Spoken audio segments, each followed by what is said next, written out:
కిషోర్ గారు, మీకేమనిపిస్తుంది? పుష్పశ్రీ వాణి మాట్లాడిన తర్వాత ఓ దొంగను పక్కన పెట్టుకుని ఇంకొకటి దొంగ అంటే, ఇద్దరు దొంగలు కలిసి ఇంకొకటి దొంగ అంటే అసహ్యంగా ఉన్నట్టు అనిపించింది అన్న.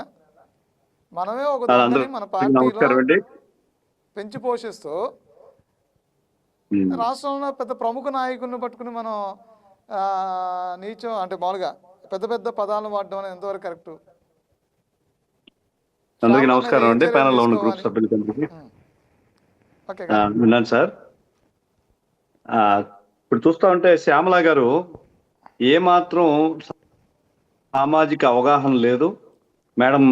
మేడం చెప్పినట్లుగా కూడా పుష్పశ్రీ గారి కూడా ఏ విధమైన అవేర్నెస్ ప్రజల గురించి కానీ రాజకీయాల గురించి కానీ సంఘంలో ఏం జరుగుతుందో అనే అవగాహన లేకుండానే ప్రవర్తించారని చెప్పుకోవచ్చు. ఖచ్చితంగా ఆమె శ్యామల గారు ఎవరైతే ఉన్నారో పవన్ కళ్యాణ్ గారు అంటే దేశవ్యాప్తంగా ఉన్న ప్రజలకి ఒక మంచి మెసేజ్ ఇచ్చే స్థానంలో పవన్ కళ్యాణ్ గారు ఉన్నారు.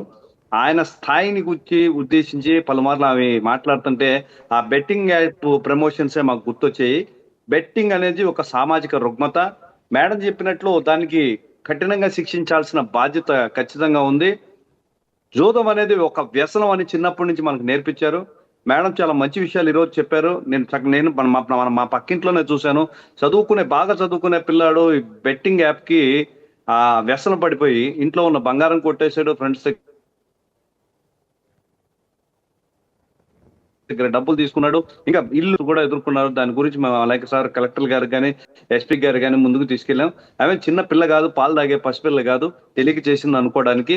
ఖచ్చితంగా మేము చేసేది రైట్ అనే ఫీల్ వాళ్ళకు ఉందో లేకపోతే ఏదో ఒకటి ఏదైనా మనకు సంబంధం లేదు, మేము బాగుపడాలి, మేము సెలబ్రిటీస్ గా టీవీస్ ముందు కనపడాలి అనుకున్నారేమో కానీ ఖచ్చితంగా ఆమె చేసిందైతే బిగ్ క్రైమ్.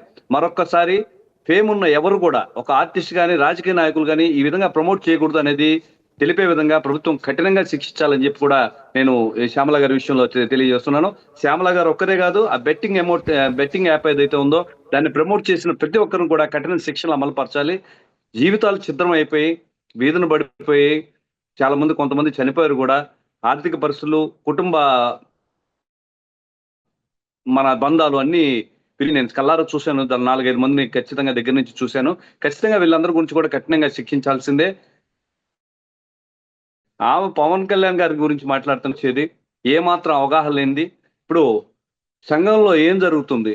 పవన్ కళ్యాణ్ గారు ఒక గొప్ప యజ్ఞం చేస్తున్నారు.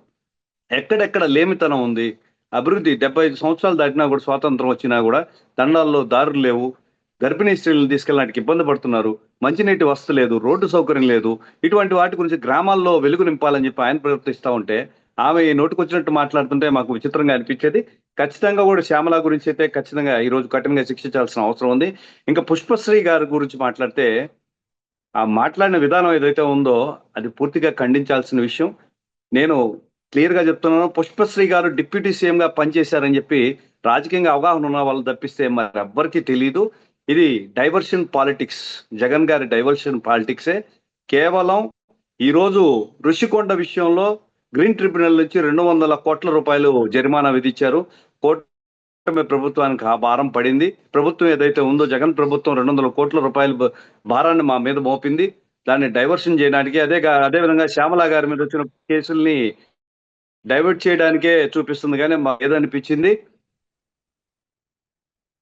ఇవన్నీ ప్రజల్లో కేడెళ్తాయో జగన్ మరకలు అంటుతాయని చెప్పి ఆమె రోజు బయటకు వచ్చి రావడం జరిగింది. ఏ రోజు కూడా ప్రత్యేకంగా పుష్పశ్రీ గారు వచ్చి ప్రజల సంక్షేమం గురించి కానీ రాజకీయాల గురించి కానీ ఏదైనా ఎప్పుడైనా ప్రెస్ మీట్ పెట్టిన పరిస్థితి అయితే లేదు. గతంలో ఆవిడకి అవగాహన ఉందో లేదో సిద్ధం అని సభలు పెట్టి చంద్రబాబు నాయుడు గారిని అదేవిధంగా పవన్ కళ్యాణ్ గారిని ఒక వ్యంగ్యంగా చిత్రీకరించి ఒక బాక్సింగ్ ఇది కూడా పెట్టారు. వాళ్ళ పేరుతో బాక్సింగ్ ఇది పెట్టి వాళ్ళని కొట్టడం, ఇట్లాంటి అన్ని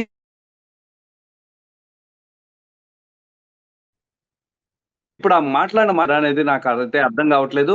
స్కూల్ పిల్లల కార్యక్రమాల్లోకి వెళ్ళి రాజకీయాలు మాట్లాడారు, పెళ్లిళ్ళ గురించి పిల్లల గురించి మాట్లాడారు. ఆ రోజు ఏం చేస్తున్నారు? మీరు నిజంగా సామాజిక అవగాహన ఉంటే ఆ రోజు మీరు ఖచ్చితంగా స్పందించాల్సింది. ఆ స్కిట్ లో నవ్వుకున్న మా నాయకులను చూస్తుంటే ముందు వాళ్ళు ఎంత హ్యాపీ ఫీల్ అవుతున్నారు, ఎంత ప్రెషర్ ఫీల్ అయ్యి ఈ రోజు ఆనందానికి దగ్గరగా ఉన్నారు అనిపించింది. ఒక మహాయజ్ఞమే చేస్తున్నారు. రాష్ట్ర రెవెన్యూ మొత్తం ఖాళీ చేశారు. ఇందాక మేడం అన్నట్టు కొంటిల గ్రామానికి 50 లక్షలు సొంత నిధుల నుంచి పవన్ కళ్యాణ్ గారు ఇచ్చారు. అదేవిధంగా ప్రభుత్వ ఉద్యోగులకి ఎప్పటి నుంచో ఆగిపోయిన బకాయిలు చెల్లిస్తున్నారు. ఒక క్రమ పద్ధతిలో రెవెన్యూ సృష్టించుకొని రాష్ట్రాన్ని అభివృద్ధి పడే పరిస్థితుల్లో ఎక్కడ కూడా వాళ్ళకి సంతోషం ఏదైనా మన ఏదైనా కాలక్షేపం అనేది లేకుండా పూర్తి ఒత్తిడితో పనిచేసిన కూటమి బృందం చక్కగా ఒక వేదిక చేసుకొని ఏదో ఆట విడుపు చేసుకుంటా ఉంటే దాని గురించి అంత అన్ని కఠినమైన మాటలు మాట్లాడుతుంటే మాకు విచిత్రంగా అనిపించింది. మా నాయకులే కాదు, రాష్ట్రంలో కోట్లాది మంది ప్రజలు ఆ స్కిట్లను చూసి హాయిగా ఎంజాయ్ చేశారు. సున్నితమైన హాస్యంతో మీరేం చేశారు, మీరు ఫూల్స్ లాగా బిహేవ్ చేశారు అనేది అక్కడ ఖచ్చితంగా తెలియజేశారు.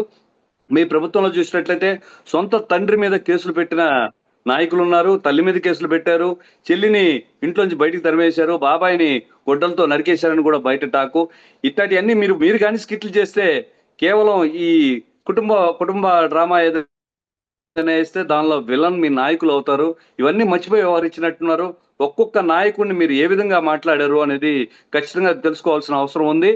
ఈ రోజున ఏదైనా చేతకాని విధంగా ప్రతీకార చర్యగా కానీ మా నాయకులు చేసినట్లయితే తల్లిని తిట్టిన నారా లోకేష్ గారు మీ జగన్మోహన్ రెడ్డి గారిని ఏం చేసేవాళ్ళో తెలుసుకోవాలి. చంద్రబాబు నాయుడు గారిని సీనియర్ నాయకుడు చంద్రబాబు నాయుడు ఆ రోజు అసెంబ్లీలో పట్టుకొని ఎన్నెన్ని మాట్లాడినారో తెలుసుకోవాల్సింది.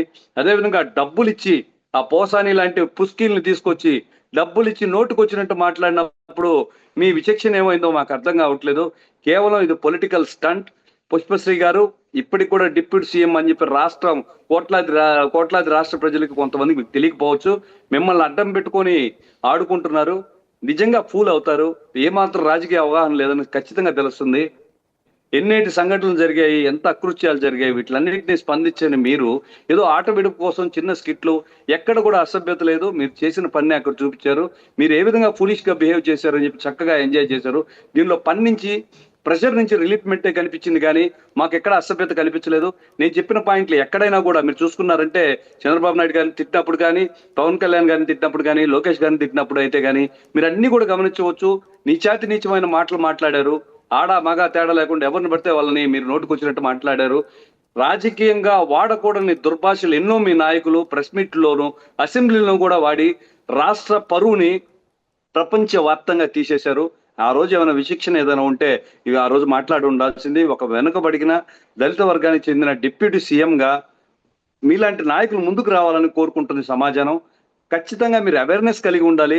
రాజకీయ అవగాహన లేకుండా మాత్రం ప్రెస్ మీట్లు పెట్టి మీరు ఫూల్స్ అవ్వాల్సిన పరిస్థితి లేదని నేను మరొకసారి తెలియజేస్తున్నాను. కూటమి నాయకులంతా కూడా చాలా చక్కటి ఓటోమేటిక్ లో శ్రమగా ఒక్క నిమిషం తీరిక లేకుండా రాష్ట్ర పరిపాలన ధ్యేయంగా ప్రజల సంక్షేమం ధ్యేయంగా ముందుకు తీసుకెళ్తున్నారు. వీటిని డైవర్షన్ పాలిటిక్స్ కోసమే వైసీపీ ఈరోజు ప్రెస్ మీట్ పెట్టించారని తెలుస్తుంది. రైట్.